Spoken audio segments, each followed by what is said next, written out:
Alors, nous allons voir comment utiliser Logicator pour écrire un programme. Un programme, comme nous l'avons vu, commence toujours par début. Ensuite, on va devoir tester des entrées avec la commande décision. On clique dessus, on déplace simplement à glisser-déplacer. Ensuite, on va envoyer des ordres sur les sorties. Donc, pareil, glisser-déplacer. Ensuite, on va tracer les lignes fléchées qui permettent d'indiquer dans quel sens va être lu le programme. Il suffit de cliquer point de départ, point d'arrivée et clic droit pour quitter. Voilà mon programme avec les flèches. Maintenant, il va falloir rentrer plus précisément dans chacune des commandes. Ici, par exemple, nous allons utiliser l'entrée numéro 0. On peut utiliser trois choses différentes: ignorer, entrée inactive ou activée. Donc on va dire par exemple que cette entrée sera active, on va vérifier si le niveau est égal à 1. Donc ici, on va noter ce qu'il se passe. Donc entrée 0 est égal à 1, point d'interrogation. C'est ce qui va s'afficher ici dans la zone bleue. Et le commentaire, ça sera par exemple, dans notre cas, porte fermée, point d'interrogation. Le commentaire, c'est important, ça permet de mieux voir ce qu'on va faire.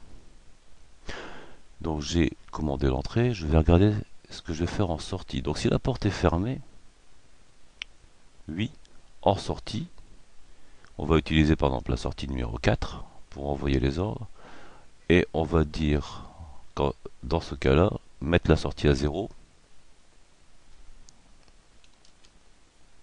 Donc sortie 4 égale 0.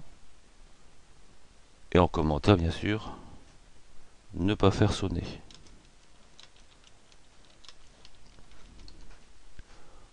Ok.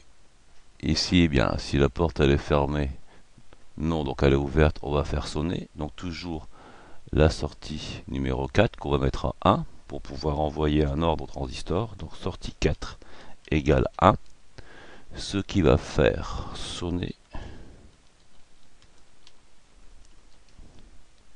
Ok. Maintenant que tout ça est écrit, on va essayer de tester le programme. Donc déjà, on va faire apparaître le panneau numérique où on voit les entrées et les sorties. Puis, on va faire exécuter le diagramme. Alors là, ça fait une boucle très rapide, on va diminuer un petit peu la lecture du diagramme. Et qu'est-ce qu'on voit? On voit que l'entrée 0 est égale à 0. Donc l'entrée 0 égale à 1, non. Donc on va bien ici. On lit sortie 4 égale 1, oui, et la sortie 4 égale à 1. Donc faire sonner oui.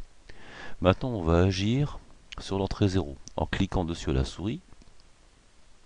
Et on va voir que, évidemment, entrée 0 égale 1, oui, bien sûr. Et sortie 4 égale 0, oui. Une autre façon de commander les entrées, c'est d'utiliser les touches spéciales F2, etc. F3, F4. F2. Alors il faut relancer, voilà. F2 correspond à 0, F3. Et on peut comme ça commander même plusieurs entrées à la fois. Donc si votre programme est valide, après vous l'enregistrez, bien entendu, dans le dossier de votre classe.